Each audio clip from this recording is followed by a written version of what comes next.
Hi, magandang araw po sa inyong lahat ulit. Ngayon naman po ay gagawin natin ang reading for the Love Oracle, this Pink Love Oracle, no? Ano ang pakiramdam ng person nyo sa mga oras na ito, no? Ano po kaya, kanina nakita natin na lumilipad ang isip ng person nyo papunta sa inyo. Or, ngayon, tingnan natin, we'll choose 17 cards out of this Pink Oracle, no? Ito po ay energy ng person nyo. Feelings. 1, 2, 3, 4, 5,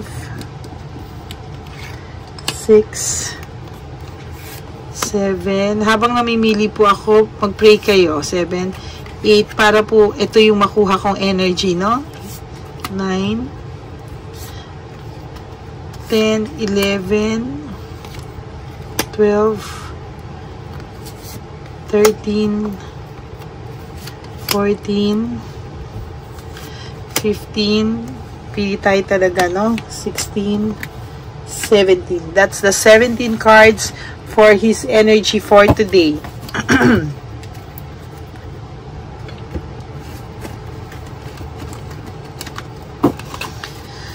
Barasahin pa po natin ang energy na to para talagang ito ay swak na swak po, no? Sign ulit natin. 1, 2, 3, 4, 5, 6, 7, 8, 10, 11, 12, 13, 14, 15, 16, 17. Okay, that's 17 cards, no? Okay. First card is so many things remind me of you. Sabi po sa inyo, talagang lumilipad ang isip ng person na ito sa inyo, no? So, sa lahat ng bagay po, naaalala ka niya. Sa lahat ng bagay po ngayon, ikaw po ang nasa isip niya, no? To be honest with you.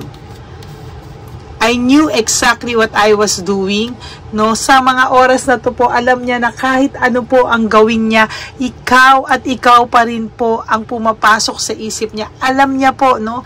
Alam niya po na ginagawa niya po lahat para kalimutan ka, pero still, pumapasok at pumapasok ka po sa isip ng taong to.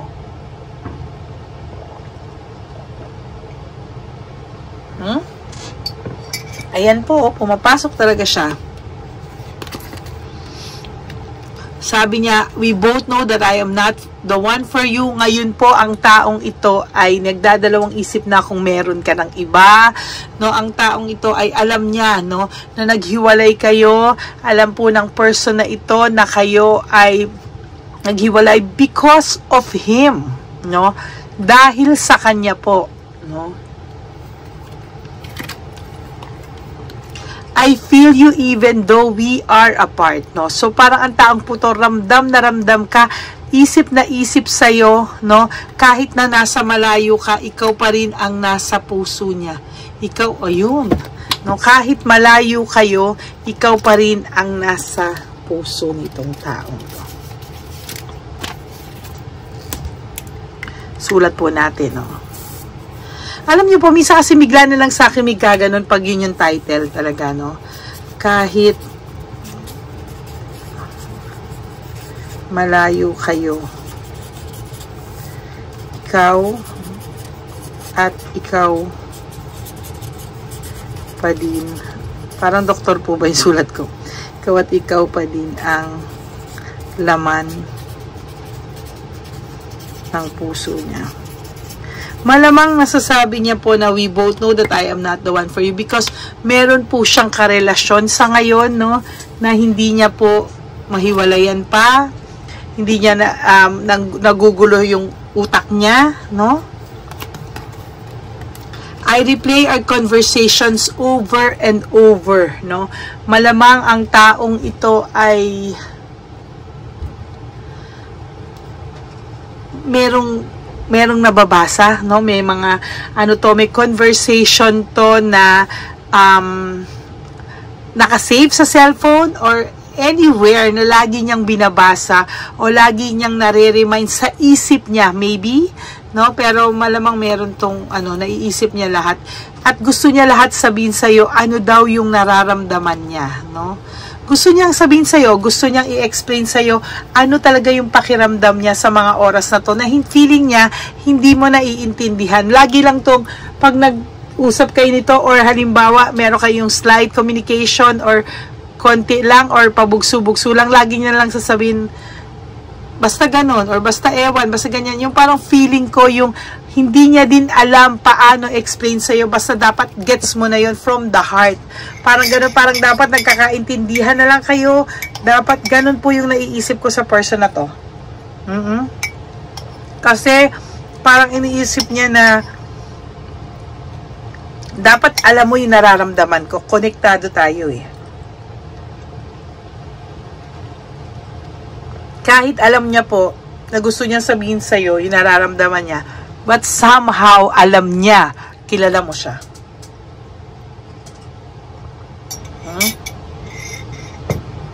Somehow alam niya, no? Alam niya sa sarili niya na kilala mo siya. I left when I saw you with someone else. Malamang ikaw, pinili mo na lang lumayo kasi alam mong may iba na, no? Pinilit mo na lang na iwanan, mag-move on kasi nga alam mong may iba na pero hindi mo pa rin kayang iwanan to totally. I don't react when people mentioned you. Hindi ka nagre-react kasi mamaya may mga taong hindi mo alam, ini-stalk ka lang.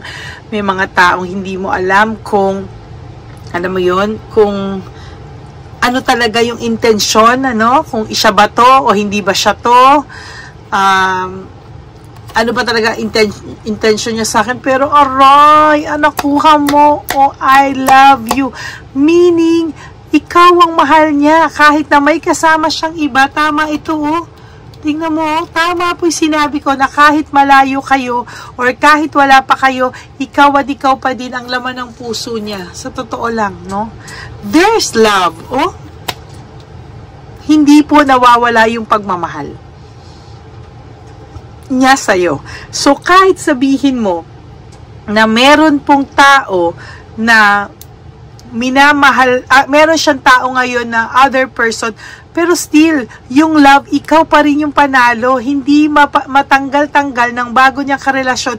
Yung pagmamahal na meron siya sa iyo, pwedeng minahal niya yon sa ibang paraan, pero hindi niya po yon minahal dahil sa dinanggal niya yung pagmamahal niya sa iyo. No, it's the other. Hindi ko ma-explain sa iyo. Iba ang pakiramdam niya doon, may pagmamahal siya doon, pero yung pagmamahal na meron siya sa iyo is nakastuck, no? Yung pagmamahal niya doon, di mo alam kung out of gamitan, out of something, pero yung sa'yo, this is I love you, meaning, kung ano yung pagmamahal na meron siya sa'yo, hindi yun nawala ni Chabilitang Palaka.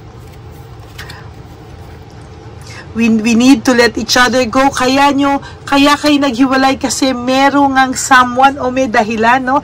Kaya pinakawalan niyo yung isa't isa. But kahit na pinakawalan niyo yung isa't isa, ayan, no? Tamang title talaga. Kahit malayo kayo, kahit wala kayo, ikaw at ikaw pa din ang laman ng puso nito, no? See, I am not available. Hindi lang siya available, but it doesn't mean na hindi ka niya mahal, no? Hindi ibig sabihin at hindi hindi ko makuha yung tamang words. Hindi ibig sabihin, hindi guarantee, no, na may relasyon siyang iba ay hindi ka na niya mahal, no? Ikaw at ikaw pa rin sa huli, no? I feel you leaving me behind, no? Iniisip niya na baka may iba ka na, baka mag-move on ka na, baka hindi mo na siya mahintay, no? There's fear also, no?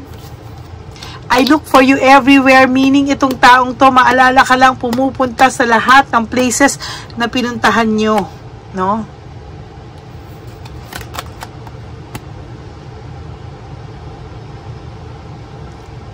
I wish I could take back my words. Ang taong to ay may pagsisisi. Nasaktan ka nitong taong to ng matindi, nasaktan ka ng taong ito, at talagang masasabi kong na-hurt ka sa mga salita niya, naging rude siya, pero pinagsisisihan niya po, no? Pinagsisisihan niya po yung kanyang words, kasi sa totoo lang po, ano lang to out of anger, out of fear, out of lahat, no? Talagang masasabi ko na nasaktan din siya, pero mas sinaktan kanya ng bongga, no?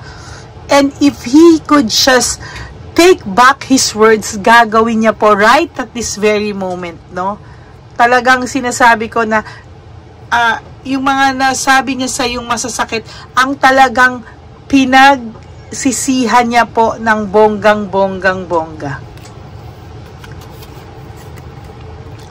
I'm starting to understand our connection. Nagsisisi siya na sana kung noon niya pa nalaman, noon niya pa naisip yung connection nyo, somehow baka hindi po ganito yung nangyari sa samahan nyo.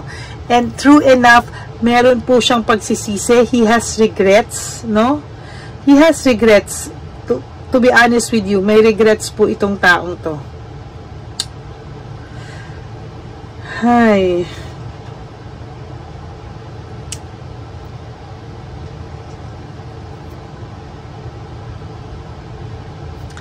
Yun yung masakit eh, 'di ba? Kasi ngayon naisip niya na sa tagal ba naman natin or yung pinagsamahan, sometimes hindi lang sa tagal, but yung pinagsamahan, wala siyang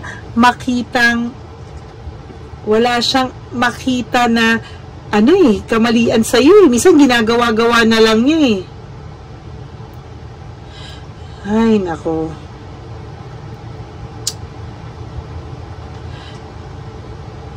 Ikaw talaga pa din ang mahal niya.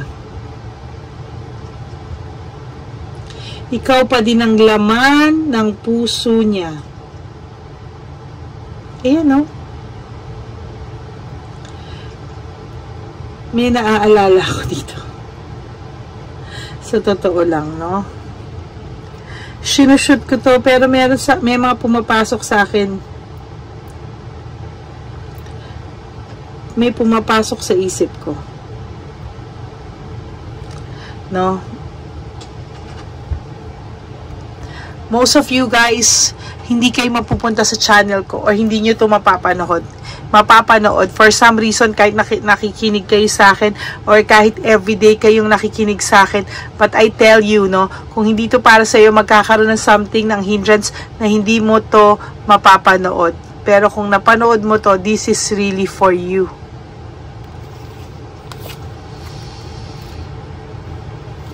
I know that I crossed the line with you. Alam niya, nasaktan ka niya ng bonggang-bongga. Kung baga sa abuso, umabuso talaga siya.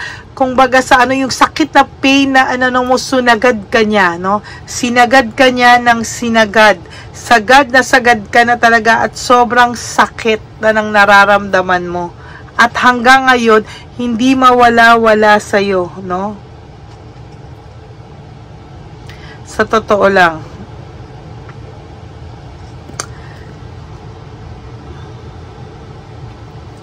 Sinagad ka niya eh. Sagad na sagad ka niya, no? This is still an open-ended situation, no? And for your last card, I remember every detail of that day. Lagi niyang naiisip yung araw na magkasama kayo, hindi niya nakakalimutan, no?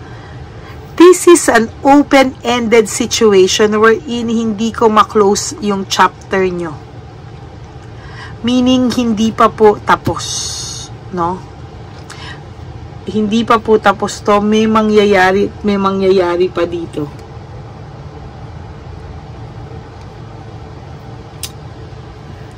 Yun lang po, no? Medyo, this is an open-ended, no? Hindi pa po tapos ang inyong, may mangyayari pa po dito. So, that's it for your second reading for today, no? I hope na makaresonate po kayo lahat, no, sa ating reading. And I am praying for you, no? Sana po sa mga manonood, please, no skipping of ads. And if you would like to give me a super thanks, meron po nakalagay dyan, na thanks. All you have to do is to click that. Maraming salamat po, and I would really appreciate that, no? Natutuwa lang po ako na may nagbibigay sa akin ng thanks. Na-appreciate ko po talaga, and maraming salamat po. No? And for those of you who wants to have a private reading with me, you can message me at Lady Lee Elena. No, ipapakita ko po after nito yung kung saan niyo po ako pwedeng ma-contact, no? Yun po. Maraming salamat po. And please don't forget to pray for me tomorrow po. At exactly 7:40 AM, I will be having a whole abdomen ultrasound. Please po, pray niyo po ako. And to you, alam mo po kung sino ka. Meron po ako nakakausap na mabait, no, na doktor. Pero hindi ko na po sasabihin sino siya. I will protect yung person na yun. And she is really good to me. Thank you so much po, no, for taking good care of me, for always, you know, pag kinakabahan ako, I always, alam mo yung kinakausap ko siya to have peace of mind, no, as well. Thank you, no. And marami po salamat sa lahat sa inyo na nagpe-pray sa akin. Alam ko po na mahal niyo ako. The same way I feel I love you all, and we all have connection with each other, no. Medyo sumasakit na po yung ulo ko lately because ganyan po ako pag nai-stress po ako, no. So I am getting strength from all of you actually. Without your knowledge, kumukuha po ako ng strength sa inyo. Sa inyo po ako talaga kumakapit, no, for strength, no. Hindi nyo lang po alam yun. Ayun, so maraming pong salamat from the bottom of my heart. Thank you everyone, for my Lady Elena's friends, family, and subscribers. I love you all po from the bottom of my heart. Have a really good day, and I will be back this evening. I promise to give you one before I go to sleep. I will sleep early later for my ultrasound tomorrow, no. Kailangan ko rin ng fasting and all. So, yan, no. So, mag-uusap po tayo mamayang gabi. And tomorrow, I will wake up ng maaga para before ako umalis, I can still give you one round, no. Tomorrow, baka one round lang ako sa umaga. Tapos gabi na ulit po, no. But I promise no, na not to parang magpass, no. Hindi ako magpapass. I will still give you kasi alam ko po na hinihintay niyo po 'yon at hindi kumpleto yung araw niyo po pag wala. 'Yun. Thank you so much, and I love you all. God bless you. Bye.